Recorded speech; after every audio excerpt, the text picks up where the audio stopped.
This is a global original podcast.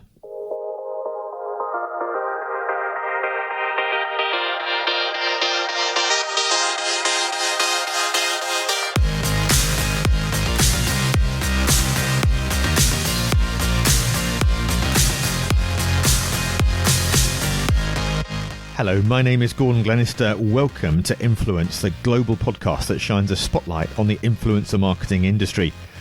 I'm the co-founder of BCMA Influence, which is a professional membership association that represents the influencer marketing industry. And my objective is to interview some of the most interesting people in the world of influencer marketing. And in the next 30 minutes, get real insights, ideas and tips to help you better understand the fascinating world of influence. In today's show, I want to talk about the relevance and importance of diversity. It's a massive issue in the influencer community, and I'm hoping more brand campaigns do reflect a more diverse group of people moving forward. Some of the big social media campaigns, particularly Black Lives Matter, have had a profound effect on people's behaviour, and brands that ignore a more inclusive message do so at their peril. Equally, organisations that have embraced this are doing extremely well. So to talk more about this, I caught up with Eric Dahan, who is the founder and CEO of Open Influence, a Los Angeles-based influencer agency and platform. So I started by asking Eric about what and who are Open Influence. We really started operating in early 2013. We're one of the first companies in the influencer space. When we were starting, I don't think the word influencer was really coined to refer to these social media creators. The way we use the word today, back then we were using words like promoter and social celebrity and Insta famous, and there are quite a few. So we started very early on in the space. In terms of our approach, we're demand side solutions. So we represent the advertiser, unlike a talent agency, which is supply side and represents the talent. And our job is to get as much value as possible for the advertisers. And to do that, we've built a lot of proprietary technology and data to analyze and help us select the right influencers to help us streamline the workflow. And in terms of kind of where we are today, we have offices throughout the US, an office in the UK, an office in continental Europe, and a small office through an affiliate in Hong Kong. And obviously we're a proud member of the BCMA, which I'm delighted about as well, which is great.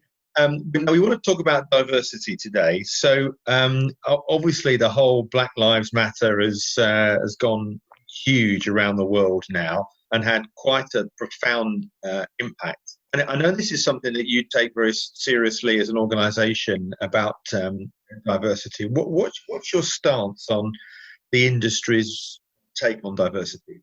Yeah, I think there are a few different aspects to it, right? I think one, is on the staffing and hiring front, and I think the industry as a whole could do a much better job. But I think the part in what we do that really has a broad effect is in the inclusion part, in terms of the kind of influencers and the ethnicity of the influencers that we work with and the industry as a whole works with. Because influencers are effectively extremely visible individuals, making sure that advertisers are including a diverse set of talent is very key to make sure there's a good level of representation out there. I think the industry as a whole could be doing a much better job. I think advertisers could be doing a much better job because ultimately they're the final decision maker when it comes to selecting which influencers are going to represent them. The US specifically is a very diverse country. It's a country that I think is a melting pot and should be seen as a melting pot from across the world. And yet on the advertising side, we're not doing as good of a job showing that level of diversity in the ads we create, but also in the influencers that we as an industry are working with. I'm guessing what we don't want is just tick box diversity, do we? We want true talent represented accordingly. Yeah, and I think in terms of that, like, this can't be treated as a here's a quota, check off the box, right? Because then people go through the motions, and as soon as the news cycle starts to change and diversity is no longer front and center, you're going to start getting adherence to that kind of fading. But what's really important is that companies build a culture where diversity is really key so that the individuals are adhering to that culture, they understand why it's key, and they're proactively working to drive diversity and inclusion across the board. So whether it be from ethnicity standpoint, whether it be from a gender or sexual orientation standpoint, just making sure that we're getting a diverse set of creators that really represent the diversity that we're seeing in our country and in the world. And do you think sometimes it's ignorance on the advertiser's side, so that they just haven't thought about it, and therefore they want a campaign to work, and therefore they're looking for guidance? And I'm guessing in some instances, what you're saying to me, from what I understand, is you're pushing back slightly to say, look, had you not thought about these types of people that I think could work very well? Yeah, so when the way it'll work, at least with us, is we'll present influencers, a set of influencers. The brand will then go through and approve and vet those influencers, and then based on who they approve, we'll then go and finalize the contracts with the talent. And so I think with brands, there are a couple things at play. I think one of the big mistakes the ad industry makes is you'll have things like like a what they'll call like a general market. So we're going to be focusing this campaign on the general market, and then we'll have a separate campaign focused on, let's say, Hispanics, Hispanic Americans. But if you think about it, Hispanic Americans are just Americans that happen to be Hispanic. So why is your marketing effort that much different? It's not. This might have been true a couple of generations ago. People who are first generation, they're speaking two languages. Maybe you want to adjust your marketing to be in another language, but that's not really true today. And so, and I think that goes back to like more of that the box checking exercise as opposed to really understanding the market. And I also think brands have historically just tend to view the world in demographic lenses, right? So like, who are you from a age standpoint, location, ethnicity, income, education, and that's not the way the world works today, or I think should work, because today's world is much more about interest. We don't care who you are, how old you are, where you live, what your ethnicity is. The truth is, if you're interested in this sort of topic, if you're interested in gaming, or if you're interested in yoga or what have you, like that's the kind of content that you're going to be driven towards. So brands should communicate based on interest, not on demographics. So I think there's a bit of that driving the brand, and I also think there's just subjectivity. Influencer marketing is a pretty new industry still, and brands are still learning how to fully work with influencers and what the best process is, and it's a little bit of the Wild West on that front.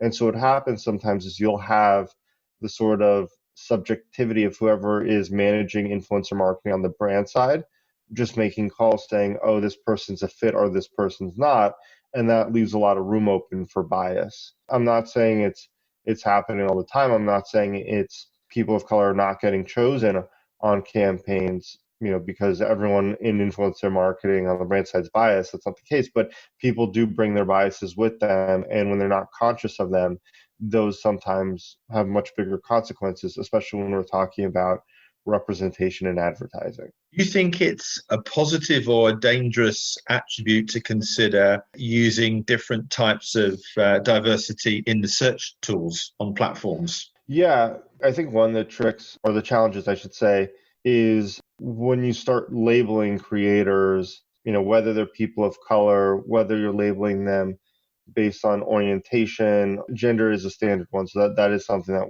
we'll pull in. But even how people identify with genders have changed from the sort of traditional demographics points that are attributes that we look at. But it can be for sure, and I think that's where this risks turning into a box checking exercise once again. Like right now, there's been a great sort of response by the ad industry. I think the ad industry is waking up as well, and the influencer industry is waking up, where Black creators are being sought out by brands more than ever. The hope is that trend doesn't go away again when this news cycle goes away, when people are not having racial justice at the front of the conversation like they are. So the question is, like, how does the industry make sure that that's continuing to happen? But how do we make sure it doesn't turn into a box checking exercise. You were talking about the pay differences as well, and we know there's an Instagram account called the Influencer Pay Gap. It's quite interesting to see the what looks like very, very similar profiles, and yet there's quite disparity amongst what people are getting.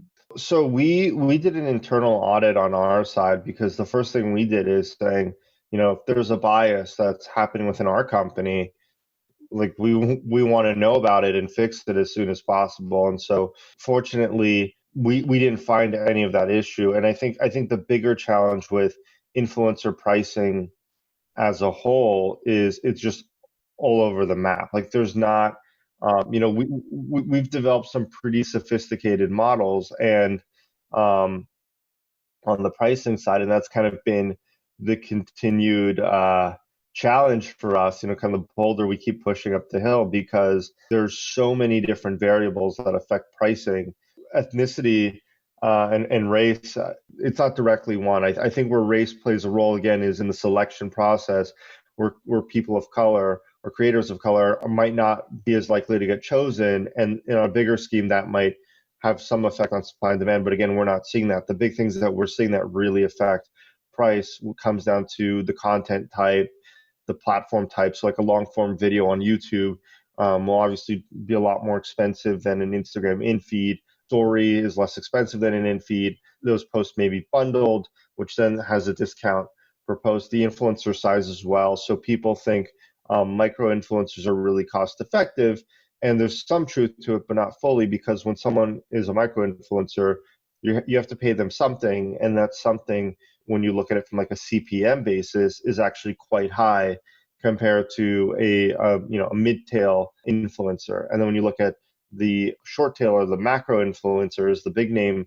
influencers, that pricing could be completely all over the map, and it's very subjective because there's not a lot of substitution for that talent, right? If you want this person and they have 5 million followers and a certain look and feel and a brand, and they're a brand unto themselves, you can't easily, and the brand really wants to work with them, you can't easily substitute them, so they can kind of demand whatever price they want.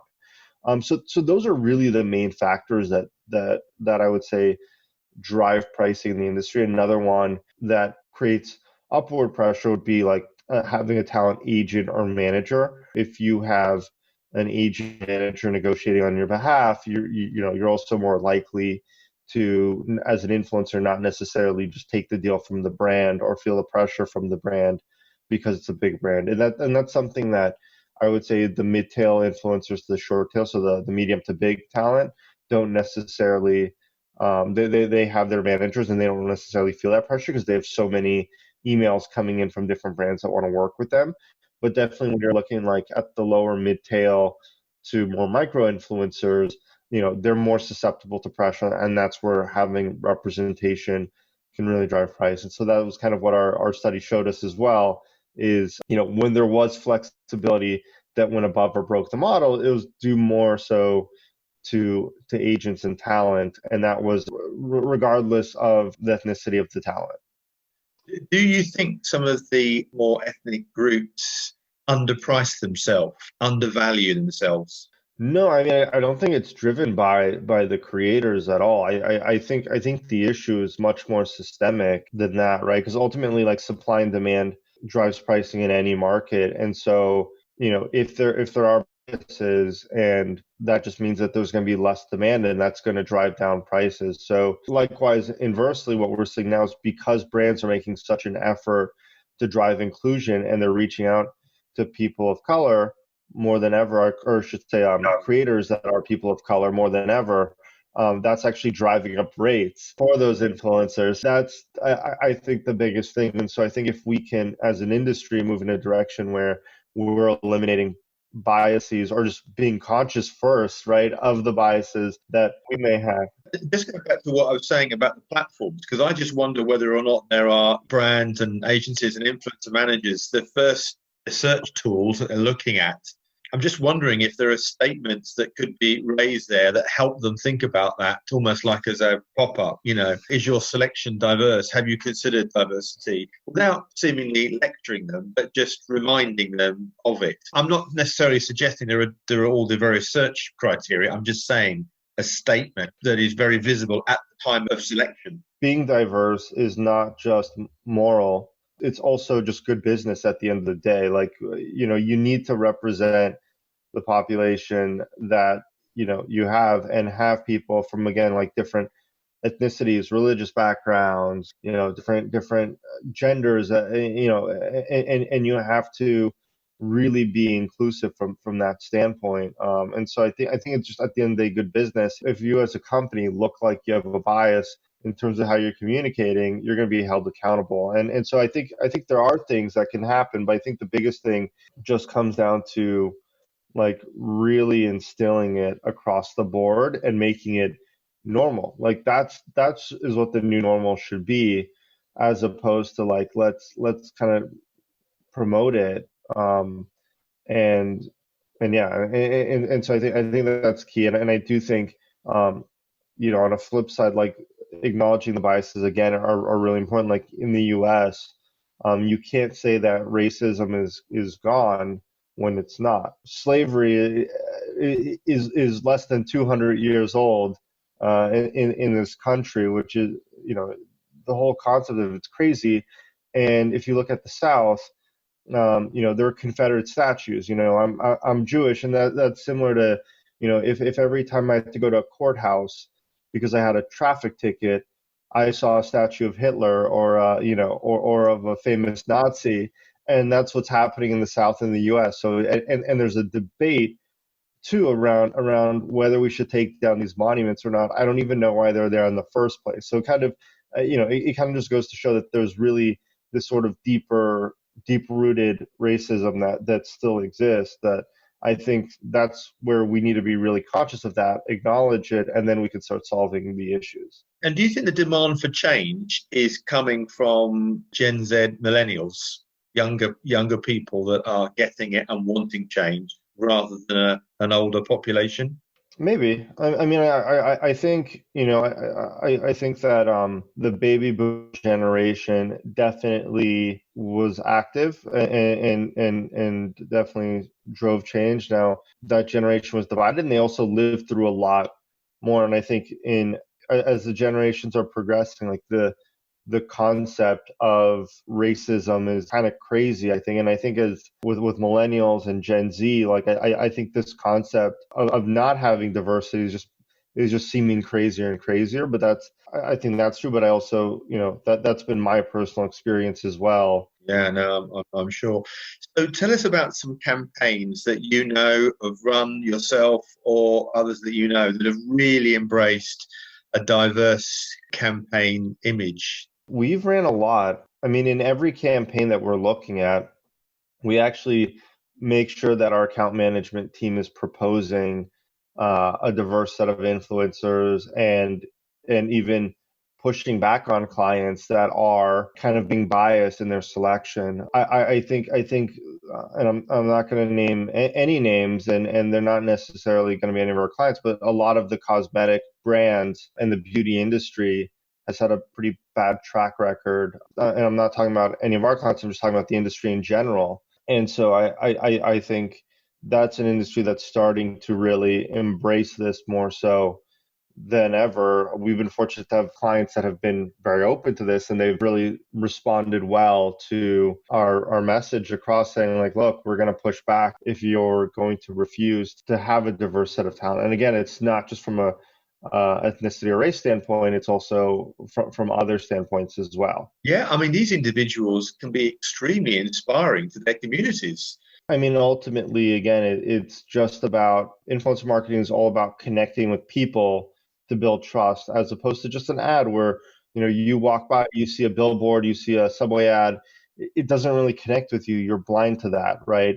But when you see a person that you trust and you follow talking about a great new product or a great brand, that really resonates well. And so it's really all about trust. It's about authenticity as well. And people might say, well, you're paying influencers to talk about content or talk about brands. How's that authentic?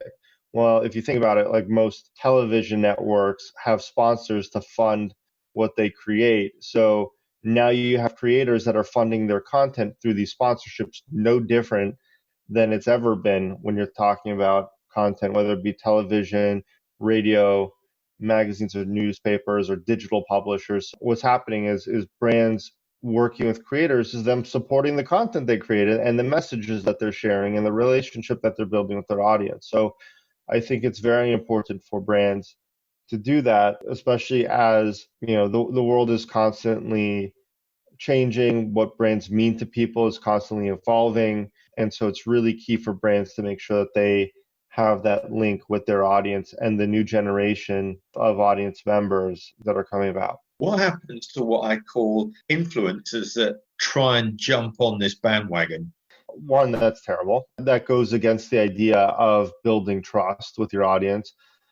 These are also, the types of influencers that I would say when people think of the word influencer, they think of, sort of this vain sort of model type person that's not really a professional model per se, not really adhering to any sort of content format or whatnot. They're kind of just like kind of vain lifestyle posts. That's what people think about when they think about influencers. But the truth is, like, influencers they're just people that create content, and it could be any type of content, from DIY to childcare to scuba diving to yoga to any kind of topic, to science, right, to any kind of topic that people find interesting. They're creators for that, and those are really the influencers, and they're authentic. And so I anyone looking to just do it for the gram or do it for the likes, I mean, they do deserve to get roasted, because it's not correct. And I think the real test with all this is not going to be now, but it's going to be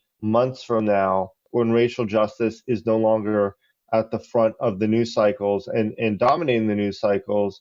But are these people still going to be, helping drive change then? And so that's going to be the real test. And it's not a one-time jump on and jump off. It's like a real reflection, and it's a real path to change. Do you see the growth? I mean, in terms of trends, what you see moving forward within the industry, do you see more long-term ambassador type programs where creators are really delving deep within the brand? Yeah, I don't know if more, because typically, when influencer marketing was starting off, the sort of analog was the celebrity, like, ambassador model. And so I think early on brands started with the mentality of like long-term partnerships. And the thing with influencer marketing is it's fast moving, content's moving quickly. And so there's not necessarily a huge amount of value to working with someone with 20,000 followers or 50,000 followers, let's say, consistently as an ambassador for a year at a time, perhaps. So I think the engagements are definitely shorter, right? It might be several posts over the course of a month. It might be several posts, then a period of not, and then several more posts 8 months later or a year later or whatnot. So I don't think these sort of ongoing ambassadorships necessarily are on the rise. But I think the value just comes down again to authenticity. And so it just depends on the brand and how well is that brand a fit for that influencer and how well can it be integrated. If it's a brand that really gels well with the influencer's overall message, it can continue to have longevity and be like a much deeper sponsor, and that influencer can be an ambassador. If it's not the case, you don't try to force it in. So I think the short answer is it just depends. It's not a one size fit all, but I don't see those ambassadorships, those long-term ambassadorships, on the rise. I think it's kind of been pretty even over the past several years. Do you find, though, that there is going to be a growth in nano influencers and even consumers as fans? Yeah. So I think, like, there was a big trend over the past few years where the term was micro-influencer that everyone's jumping on, and then people said, okay, how do we take that further? So then nano-influencers emerged. I think at a certain point, they're no longer influencers, they're just people with average followings, right? And I think the thing that's going to have to change is the model for engaging with, I'm just going to call it like the very long tail of talent is very different than how brands are currently engaging with influencers, right? So now when a brand engages with an influencer, you're putting a contract in place, there's certain content requirements, there's a collaboration process to a degree as well. And so there's a lot more of, I would say, of an overall process. And when you start working with a lot of micro influencers to scale that up, brands cannot be going through and collaborating on every piece of content. It's just not worth the time from an advertising standpoint. So what happens is, brands might just say, okay, let's send out our product to 1,000 of these micro influencers and see what happens. And it's a really mixed bag in what you get because, most influencers won't post. Others will post the wrong thing or be, 80% there. Some will message it completely wrong where you're like, wow, I would have paid them not to post my product at all, actually, because that's doing more harm than good. And so brands, I think if they're treating the micro influencer approach like they're treating the sort of standard influencer approach, it's not going to work. The way you have to treat it is really much like a UGC play where it's here it is, let me create some sort of incentive, and whoever participates, and I'm okay not having full control of the messaging because it's just not doable. What I'm hearing from you is it's almost like there's a separation between almost like the consumer fans and the smaller groups, which is slightly more scattergun, whereas the areas that the top talent is a rise in the professional influencer, which is almost like you're employing a creative director.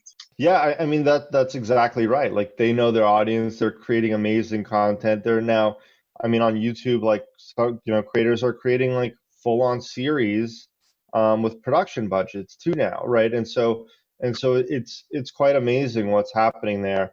And I think the big barrier is not as much the influencer when you're looking at more micro, but I think it's just the brand and the economics there. Like the brand wants to spend the time approving everything. And, even though we as a company could reach out to, 1,000 influencers at a time and scale it up, and we know like this is all we do. So we know we could streamline that process. The truth is the brands want to be able to approve everything before it goes live and approve every influencer. And brands have multiple teams. If there's an agency involved, then the agency will then work with the brand team and they'll work with their internal legal. And so with all these touch points, it just doesn't scale well to have that process with a bunch of micro influencers because you're going to spend weeks getting content approved and the reach is not going to be nearly as high. And the amount of time invested is going to be pretty high. So the term that my team makes fun of me saying is I often say like the juice isn't always worth the squeeze on that one, right? This podcast is supported by the Branded Content Marketing Association, promoting the value of influencer marketing globally. That's it for another edition of Influence. Please don't forget to subscribe and let us have your feedback to our email, feedback@influencepodcast.net, or you can go onto the BCMA website, www.thebcma.info. You can also send me a message on my Instagram too, which is Gordon Glenister. And if you feel like it, it would be great if you could leave us a 5-star review. That would be awesome because it really does help us. Thanks also to my producer, Neil Whiteside of Freedom One. So until next time, from me, Gordon Glenister, bye for now.